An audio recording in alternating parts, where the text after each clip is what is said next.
Os sintomas começam com dor e formigamento em uma determinada área do corpo. Mas até aí costuma ser difícil saber do que se trata. É só quando aparecem as primeiras lesões que fica mais fácil identificar o herpes zoster, conhecido popularmente como cobreiro. Hoje você vai entender qual é a relação dessa doença com a catapora. Vamos mostrar as características das lesões e os cuidados necessários para evitar que elas infeccionem. E você sabe dizer quem corre mais risco de ter o herpes zoster? A gente responde e fala ainda das formas de prevenir a doença. É tudo isso a partir de agora no seu Ligado em Saúde.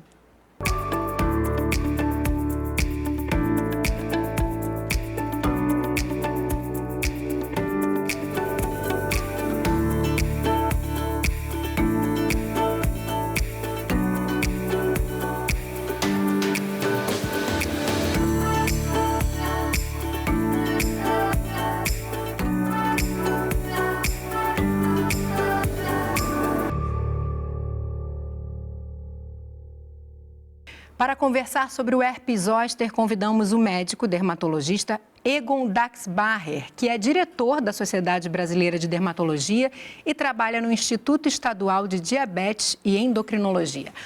Tudo bem, doutor Egon? Tudo bem, Marcelo. Como vai? Prazer em te receber aqui. Obrigado. No Ligado em Saúde. Conta pra gente, qual é a causa do herpes zoster? O herpes zoster é uma doença causada pelo vírus da varicela, que é o mesmo vírus que dá a catapora quando a gente é criança.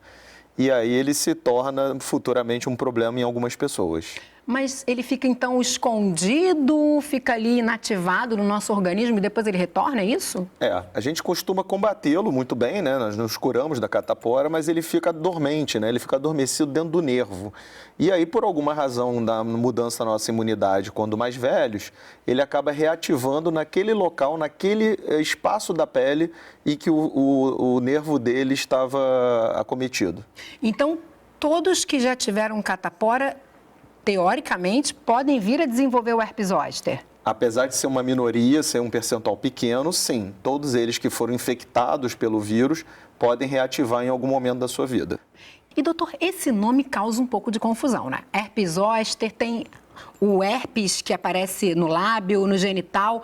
Não é a mesma coisa, mas explica pra gente as diferenças. Essa confusão toda é porque a família inteira tem o nome de herpes.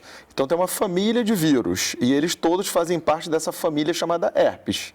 E aí na hora, como as lesões se parecem um pouco, acabou ficando com o nome de herpes zoster.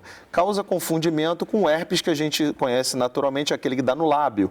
Isso. Mas não é o mesmo vírus, é da mesma família, mas não é o mesmo vírus.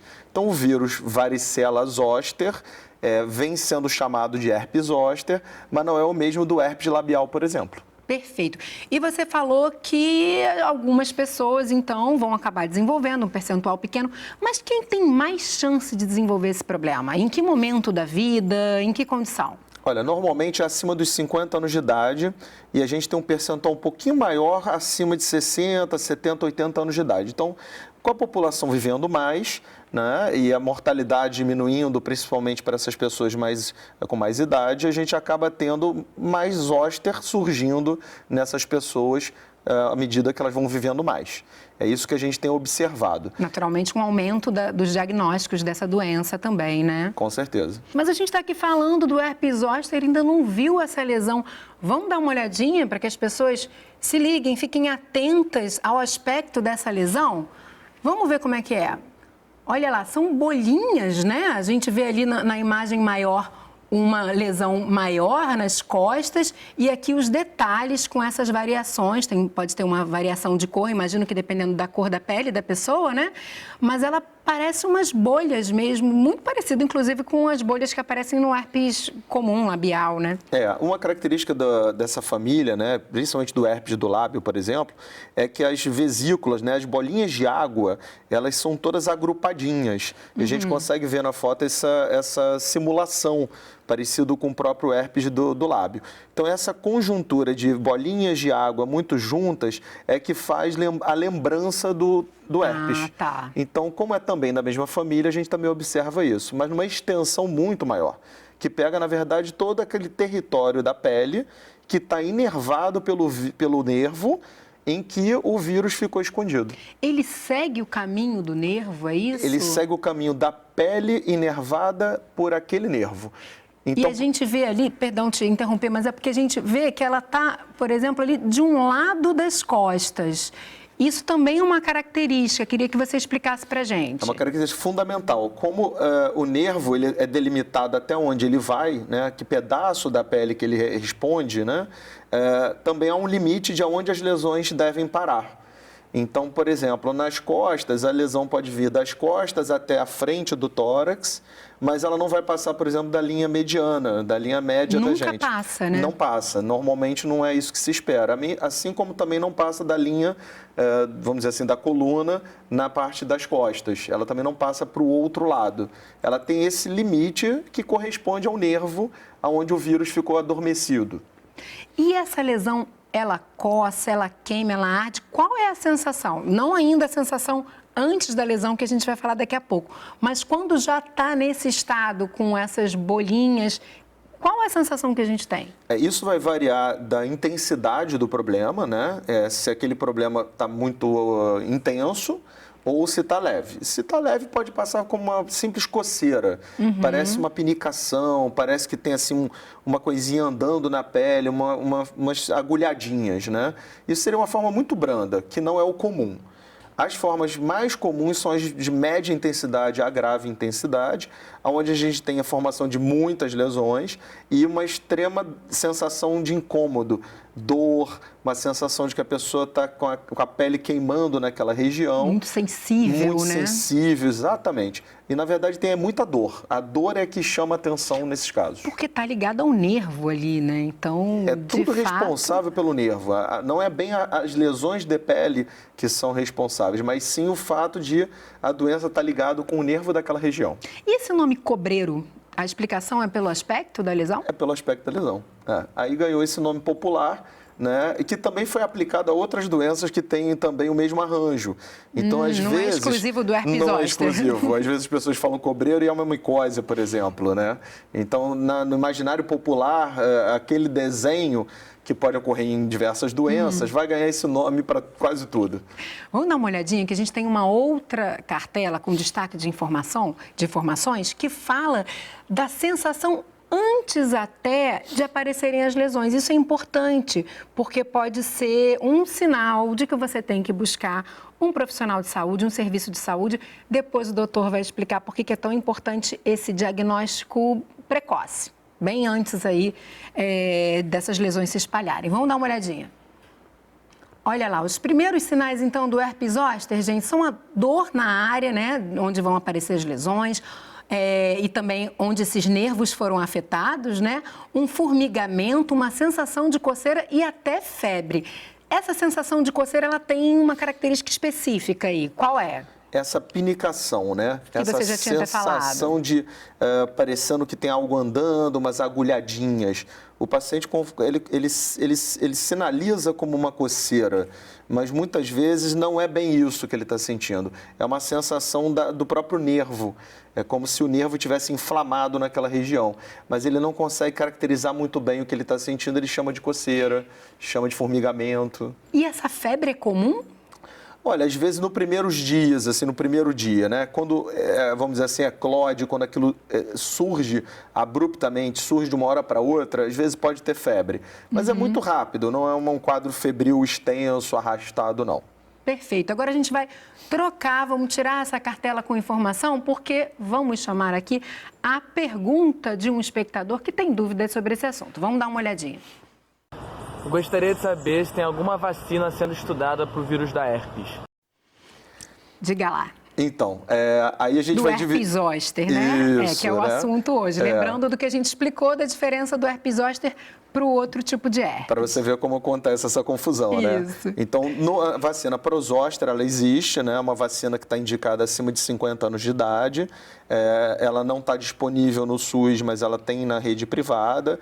E ela é uma vacina com bastante eficácia e ajuda a prevenir ou pelo menos amenizar a intensidade, a gravidade do do episódio que venha a aparecer. Mas respondida a questão ali do nosso espectador, a gente então já tem essa vacina para o herpes zoster.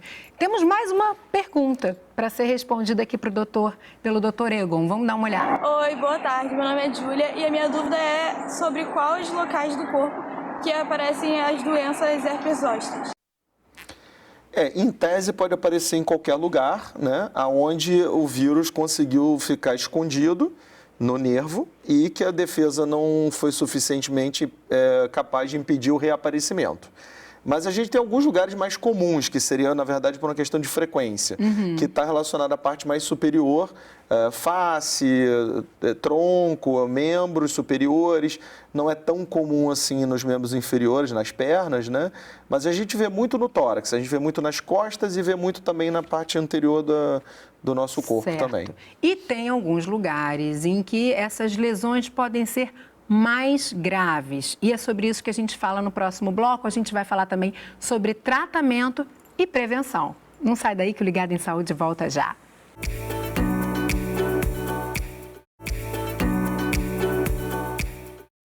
O Ligado em Saúde está de volta, conversando hoje sobre o herpes zoster, doença causada pelo mesmo vírus da catapora. Como está explicando o dermatologista Egon Daxbacher, nosso convidado de hoje. Doutora, a gente falou sobre as características das lesões, os locais do corpo onde ela costuma aparecer, a relação com a catapora. E agora a gente tem mais uma pergunta para você responder. Vamos dar uma olhadinha. Eu gostaria de saber se é possível uma criança com catapora transmitir cobreiro para um adulto. É possível? Então, na verdade, transmite o vírus, né? Essa pessoa pode ter catapora ou ela pode ter o vírus ficar escondido e futuramente até apresentar o cobreiro, que é aquela zoster. Situação que você tinha explicado. Exato. Mas se a pessoa tiver o herpes zoster, ele também é transmissível como a catapora? Sim, menos um pouco, mas sim, é considerado transmissível também. O potencial é um pouco menor, é diferente. Mas é importante nessa pergunta, né? Porque fica parecendo que o zoster vai aparecer de forma imediata, porque teve contato com alguém com a catapora. E não é isso. Existem décadas de diferença até apresentar o zoster. Isso. Então, ela não é uma doença transmissível onde a pessoa entra em contato, igual, por exemplo, o sarampo. Se ela não tem a defesa, ela fica com o sarampo. Né? Ela não vai desenvolver cobreiro ou zoster naquele momento. Ela vai desenvolver a catapora ou o vírus vai ficar escondido no organismo.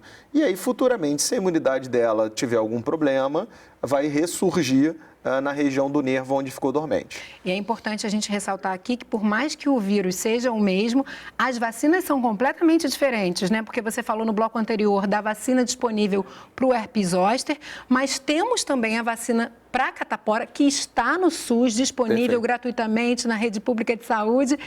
Mas ela não protege contra o herpes zoster. Não. É outra história. É outra história. Porque para proteger para o herpes zoster, você precisa de uma carga muito maior. Então, são vacinas diferentes. Tomar a vacina para catapora vai atuar na catapora, mas não vai proteger de você poder ter o zoster futuramente se não tomar a vacina do zoster. Perfeito.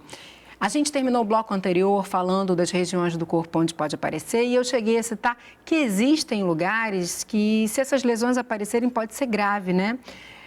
O doutor Egon chegou a falar no início do bloco sobre o olho. A gente tem a história aqui do Luiz, que começou com uma lesão próxima ao olho e ele vai contar essa experiência pra gente. Vamos dar uma olhada.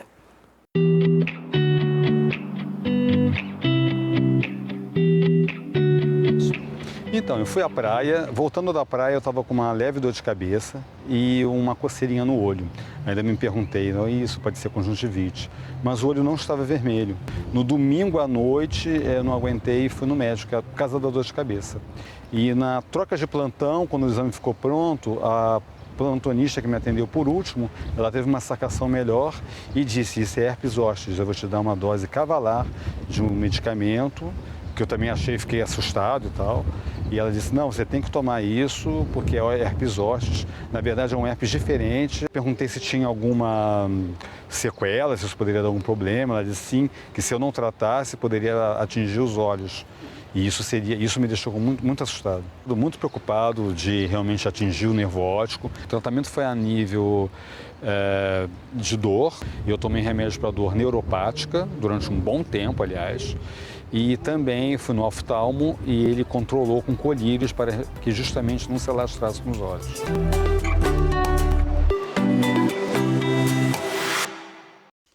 A gente vai explicar o que é dor neuropática daqui a pouco, mas os olhos são a região em que pode ser mais grave ou tem alguma outra região do corpo em que pode ser grave?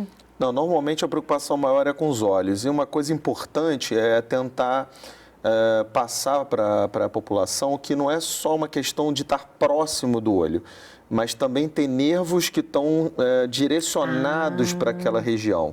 Então, por exemplo, o zóster que pega a ponta nasal é um zóster mais propício a acometer o olho.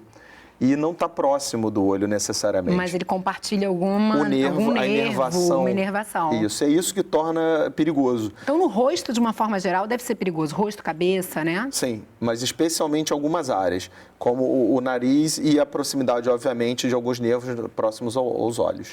Vamos dar uma olhada? A gente tem também o depoimento de um oftalmologista que vai falar desses primeiros sinais de quando a lesão atinge o olho. Vamos ver.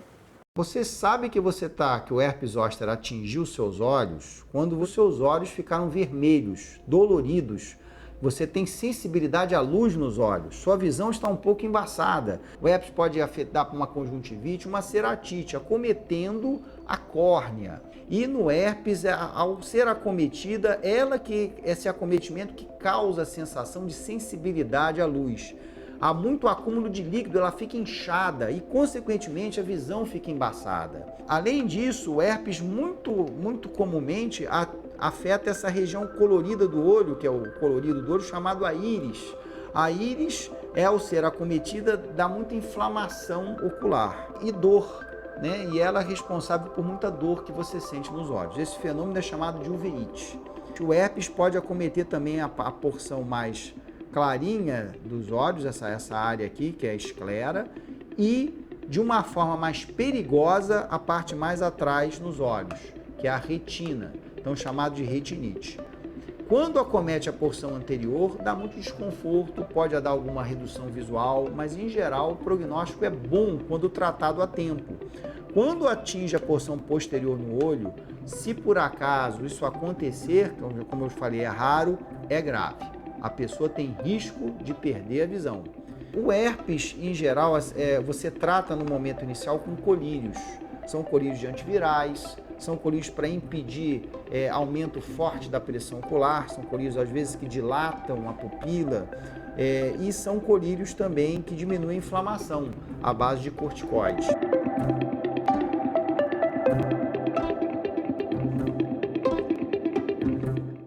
Ele trouxe também um pouco desse tratamento quando acontece na região dos olhos, mas falando de uma forma geral, como é que se trata o herpes zoster e em quanto tempo a gente consegue curar? Se você quiser também falar um pouquinho do tempo de duração do tratamento nos olhos. O que a gente tem, na verdade, é essa procura rápida por ajuda é fundamental, né? Então, em geral, acabo procurando a emergência, né? Onde tem um médico generalista, um plantonista, e depois você vai parar no especialista, né? E, em geral, também tendo o acometimento cutâneo, vai parar no dermatologista. O dermatologista, uma vez reconhecendo que tem um acometimento também ocular, a gente divide isso com o oftalmologista. É muito importante que o oftalmologista esteja acompanhando esse processo e atuando no olho. Mas o tratamento geral, ele vai ser através de antivirais orais, em doses mais altas do que tratadas, por exemplo, para catapora, mais altas do que usados, por exemplo, para o herpes, né? Então, é um tratamento diferenciado, não é o mesmo tratamento usual que em doses mais baixas para esses outros vírus. Mas ele dura muito tempo? Qual o tempo médio de duração? Normalmente varia entre 7 a 10 dias. Em torno de 7 dias a gente consegue ter um bom resultado se a pessoa fizer o diagnóstico o mais precoce possível. Pois é muito importante o diagnóstico precoce para evitar sequelas, gente. E aí a gente volta lá a uma fala do nosso personagem que falou da dor neuropática. Essa é a principal sequela no caso do herpes zoster. O que é a dor neuropática? Então, quando a gente tem o acometimento do zoster, esse fato dele estar dentro do nervo já começa os sintomas até antes mesmo das lesões cutâneas aparecerem. Então, começa um desconforto, às vezes procura até um ortopedista, achando que é alguma coisa muscular. E aí depois as lesões aparecem, e aí fica claro o diagnóstico. Agora, você tratando, isso se resolve muito bem e aquela dor tende a desaparecer. Alguns casos onde você demora um pouco mais ou a agressividade foi tão intensa, o cérebro ele acostuma, ele grava aquela dor muito intensa. Fica como se fosse uma memória. E essa memória permanece mesmo com o tratamento finalizado e não tendo mais lesão cutânea nenhuma. Isso é dor neuropática? Isso é dor memorização dessa dor? É a dor presente no local na ausência do estímulo que a causava. Mas aí não tem o que ser feito? Como é que é isso? Tem tratamentos, né, para, vamos tentar dizer assim, enganar o cérebro sobre essa dor.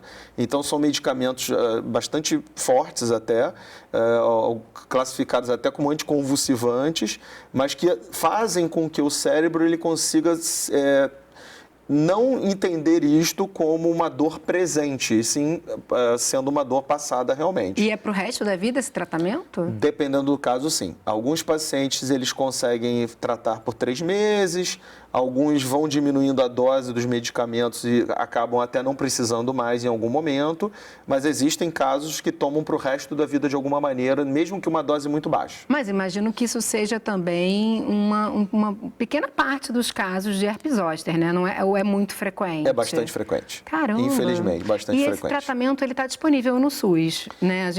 O tratamento do herpes zoster. Sim. Então, acho que o recado mais importante que a gente deve deixar hoje é sobre essa necessidade de se desconfiar logo da lesão, se desconfiar do herpes zoster e já iniciar o tratamento que pode evitar essa sequela tão grave como o doutor está trazendo aqui para gente.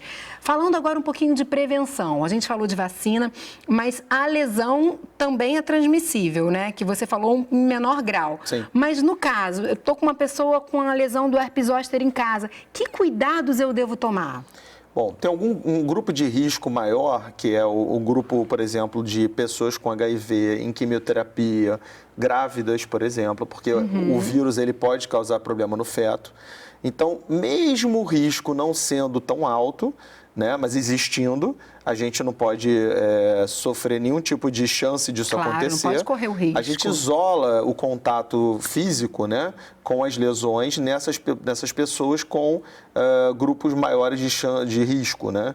Algumas crianças, por exemplo, podem pegar catapora através desse contato, né? Mas você diz que não ter o contato, não ter o físico. Contato com crianças grávidas, pessoas em quimioterapia, pessoas que usam medicamentos. Com utensílios também compartilhados, utensílios que podem transmitir o vírus através daqueles utensílios que a pessoa está manejando.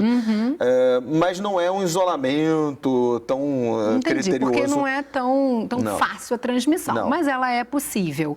Para a gente fechar, orientações em relação à limpeza da lesão, porque pode acontecer, gente, de haver uma infecção por conta de uma limpeza mal feita, né? Sim. Então, isso é muito importante de deixar como alerta também. Como a gente viu nas fotos, né, a gente tem várias lesõezinhas com bolhas de água, né? Elas se rompem e viram feridas porque embaixo você tem a pele danificada. Então, na verdade, se torna uma ferida como outra qualquer, ainda que você institua o tratamento para o zoster. Então, se a higiene não for feita de maneira adequada, não houver um cuidado, deixar aberto aquilo ali, você pode ter, ou coçar, por exemplo, com uma unha com bactérias, unha suja, aquilo pode infectar com uma bactéria. Quer dizer, vai ser uma complicação. E aí você vai acabar tendo uma infecção secundária. E aí vai precisar de antibióticos, pode ter mais cicatrizes, né? E até se tornar uma coisa mais grave. Então tem que ter um cuidado local de higienização. Não é necessário usar pomadas antivirais nos locais ali, não vai funcionar bem. Mas é o quê? Água e sabão? Água e sabão, um curativo, por exemplo, com uma vaselina. Não coçar. Não coçar, né? Controlar ao máximo ali de não enfiar a mão, né? E não machucar mais ainda.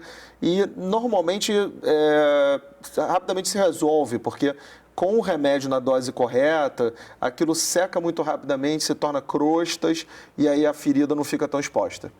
Tá certo. Chegamos ao final do programa. Muito obrigada por suas informações e orientações. Obrigado. Até uma próxima. Até a próxima.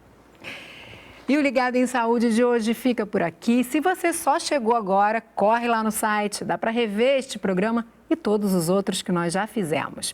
Se quiser falar com a nossa equipe, mande uma mensagem para o nosso WhatsApp pelo número 997018122 ou então ligue gratuitamente para o 0800 701 8122. E para continuar ligado na gente, visite a gente lá nas redes sociais do Canal Saúde.